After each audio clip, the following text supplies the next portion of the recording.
அஸ்ஸலாமு அலைக்கும். வணக்கம் நண்பர்களே. இந்த வீடியோவில் மைக்ரோசாஃப்ட் எக்ஸலில் இஃப் கண்டிஷன் சொல்லி ஒரு ஃபங்க்ஷன் ஒன்று இருக்குது, அதை பற்றி பார்ப்போம். இந்த இஃப் கண்டிஷன் என்னென்னா, இப்போ எக்ஸாம்பிளுக்கு இந்த இடத்துல வச்சுக்கிட்டு ஈக்குவல் டு கொடுத்துருங்க. ஈக்குவல் டு கொடுத்து இஃப் கொடுத்தீங்கன்னா, ஓப்பன் ப்ராக்கெட் கொடுத்தீங்கன்னா ஈக்குவல் டு கொடுத்துட வேண்டியது இஃப் கொடுத்துருங்க. கொடுத்துட்டு ஓப்பன் ப்ராக்கெட்டில் ஃபஸ்ட்டு என்ன சொல்லுது பாருங்கள், லாஜிக்கல் டெஸ்ட்னு சொல்லும். அடுத்தது வேல்யூ ட்ரூவாக இருந்தால் ஒரு ஆன்சர் சொல்லும், வேல்யூ ஃபால்ஸாக இருந்தால் ஒரு ஆன்சர் சொல்லும். அது அல்லது இது இந்த மாதிரி சொல்கிறது. இப்போ ஒரு கண்டிஷன் ஒன்று அப்ளை பண்ணுறீங்க. இப்போ எக்ஸாம்பிளுக்கு இப்போ இந்த வேல்யூலாம் கொடுத்துருக்கோம், ஸ்டாக் குவான்டிட்டி இங்கே கொடுத்துருக்கேன். எனக்கு ரீஆர்டர் கண்டுபிடிக்கணும். ரீஆர்டர் மீன்ஸ் என்னென்னா, 30க்கு கீழே உள்ளது இருந்துச்சுன்னா அது ரீஆர்டர் வர மாதிரி இங்கே செட் பண்ணணும். ஆர்டர் ஸ்டேட்டஸ் சொல்லியிருக்கலாம், அந்த இடத்துல செட் பண்ணணும். அப்போ இந்த இஃப் ஈக்குவல் டு இஃப் கொடுத்துட்டு லாஜிக்கல் டெஸ்ட் மீன்ஸ், லாஜிக்கல்னால் என்னவே உங்களுக்குனா அது கிரேட்டர் தென், லெஸ் தென்னு, அதே மாதிரி equal to, not equal to, இந்த மாதிரி செட் பண்ணுறதுக்கு பேர் தான் சொல்கிறது லாஜிக்கல் டெஸ்ட்னு சொல்லுவாங்க. அடுத்தது வேல்யூ ட்ரூவாக இருந்தால் எப்படி இருக்கணும், வேல்யூ ஃபால்ஸாக இருந்தால் எப்படி இருக்கணும் அப்படின்னு சொல்லி ஒரு கண்டிஷன் கொடுக்கணும். அதை எப்படி கொடுக்குறதுன்னு பார்ப்போம். இப்போ எனக்கு இந்த இடத்துல ஆன்சர் வரணும். இப்போ இந்த இடத்துல எனக்கு ஆன்சர் வரணும். என்ன கொடுத்துருக்கேன், ஐட்டம் நேம் கொடுத்துருக்கேன். அதே மாதிரி ஸ்டாக்கு குவான்டிட்டி எவ்வளோ இருக்குன்னு சொல்லி கொடுத்துருக்கேன். இப்போ எனக்கு ஆர்டர் ஸ்டேட்டஸ் வேணும். இப்போ ரீஆர்டர் பண்ணுறதால ரீஆர்டர் பண்ண வேணாமா. இப்போ எக்ஸாம்பிளுக்கு நான் ஒரு லிமிட் வச்சுக்கணும்னு வச்சுங்களேன். இப்போ 30க்கு கீழே இருந்தால் எனக்கு ரீஆர்டர் பண்ணணும், அந்த மாதிரி சொல்லி கொடுத்துருக்கேன்னு வச்சுங்களேன். ஒரு எக்ஸாம்பிளுக்கு 30க்கு கீழே இருந்தால் ரீஆர்டர் பண்ணணும்.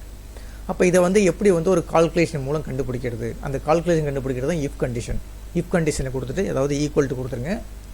எப்போ நீங்கள் ஒரு ஃபார்முலா அப்ளை பண்ணுற மாதிரி இருந்தால் ஈக்குவல் டு கொடுத்துங்க. ஈக்குவல் டு கொடுத்தாச்சு. கொடுத்துட்டு இஃப் கொடுத்துங்க. இஃப்னு கொடுத்துட்டு ஓப்பன் ப்ராக்கெட் கொடுத்துருங்க.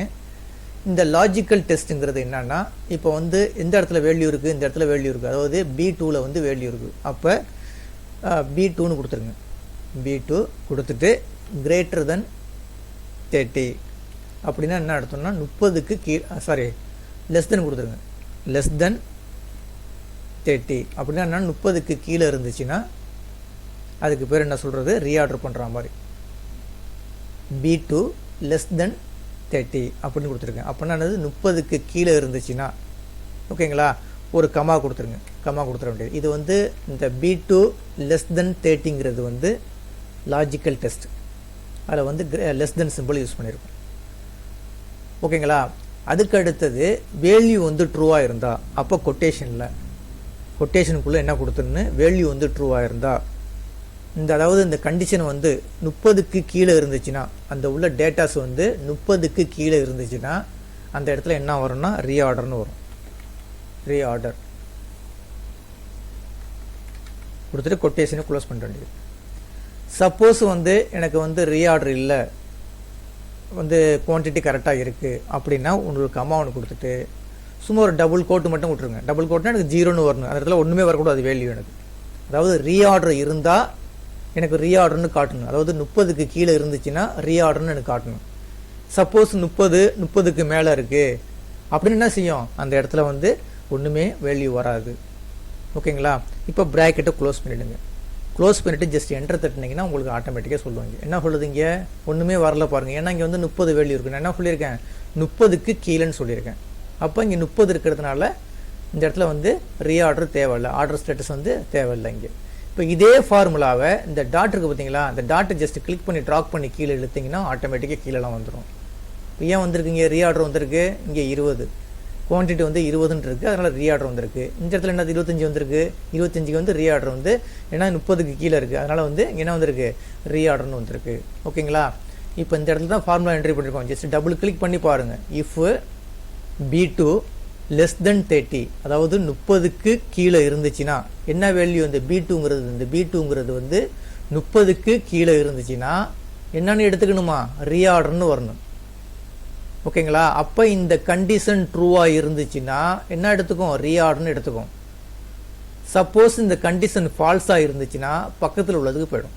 பக்கத்தில் உள்ளது இந்த டபுள் கொட்டேஷன்னா என்ன அர்த்தம், ஒன்றுமே வரக்கூடாது வேல்யூ, அதில் எதுவுமே வேல்யூ வரக்கூடாது, அந்த மாதிரி கொடுத்துருக்கேன். ஓகேங்களா. ஜஸ்ட் என்ட்ரு தட்டினீங்கன்னா உங்களுக்கு ஆட்டோமேட்டிக்காக அதில் வேல்யூ வந்துடும். இப்போ எக்ஸாம்பிளுக்கு இடத்துல வேல்யூ மாற்றி பாருங்கள். இப்போ எக்ஸாம்பிளுக்கு இடத்துல போய் நான் 29ன்னு கொடுக்குறேன். கொடுத்து ஜஸ்ட் என்ட்ரு தட்டுங்க, வந்துருச்சு பாருங்கள் ரீஆர்டர்னு.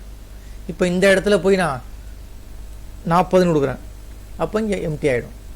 ஓகேங்களா. அப்போ இந்த இடத்துல போய் நான் 15ன்னு கொடுக்குறேன். உடனே ரீஆர்டர்னு வந்துடும் பாருங்கள். அப்போ உங்களுக்கு ஆட்டோமேட்டிக்காக வந்து என்ன செஞ்சிடும், அந்த மாதிரி ஒரு இஃப் கண்டிஷனை யூஸ் பண்ணி நீங்கள் செஞ்சுக்கலாம். இஃப் லாஜிக்கல் டெஸ்ட் மீன்ஸ் வந்து B2 லெஸ் தென் 30, அதே மாதிரி இந்த ஒரு கண்டிஷன் அப்ளை பண்ணுறது, இந்த கிரேட்டர் தென்னு, லெஸ் தென்னு, equal to, not equal to, இந்த மாதிரிலாம் வந்துச்சுன்னா அதுக்கு பேர் என்ன சொல்கிறது, லாஜிக்கல் டெஸ்ட்னு சொல்லுவாங்க. பக்கத்தில் ஒரு கொட்டேஷனில் என்ன கொடுத்துன்னு அதாவது ட்ரூவாக இருந்துச்சுன்னா ஃபஸ்ட்டு ஆன்சரை எடுத்துக்கும், சப்போஸ் ஃபால்ஸாக இருந்துச்சுன்னா செகண்ட் ஆன்சரை எடுத்துக்கும். அது அல்லது இது அந்த மாதிரி உள்ளது இஃப் வந்து. ஓகேங்களா, இதை ஒர்க் அவுட் பண்ணி பாருங்கள். இந்த வீடியோ கிளிப்பு பிடிச்சிருச்சுன்னா சப்ஸ்கிரைப் பட்டனை கிளிக் பண்ணி எனக்கு என்கரேஜ் பண்ணுங்கள். ரொம்ப நன்றிங்க.